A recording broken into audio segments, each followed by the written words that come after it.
Magandang araw sa inyong lahat at welcome sa aking channel. Marami ang kinilig, hindi lamang ang mga fans at netizens, kundi maging ang mga kapwa celebrity sa pag-flex ni Coco Martin sa sweet photos nila ni Julia Montes habang nagbabakasyon sa Barcelona, Spain. Makikita sa official Instagram account ni Coco ang pagyakap niya kay Julia habang makikita sa background nila ang Casa Batlló. Nakatag ang post sa Instagram account ni Julia Montes.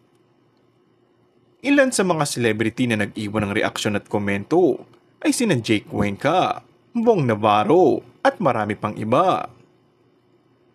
Isang netizen naman na nagkomento na tila tumatapang na raw si Coco.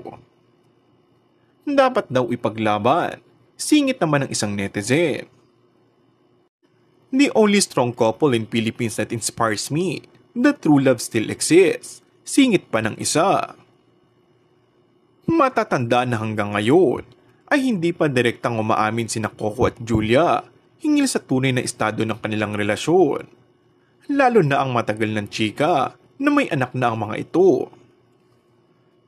Sa kabila ng mga nakikita sa publiko gaya nito, ay hindi pa nila kinukumpirma ang kumakalat ng chika sa kanila ni Coco.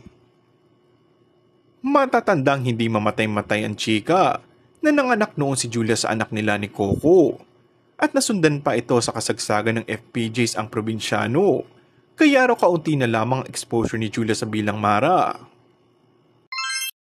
And that's all for our today's video. Kung bago ka lang sa aking channel ay mag-subscribe at pindutin na rin ang notification bell. Maraming salamat!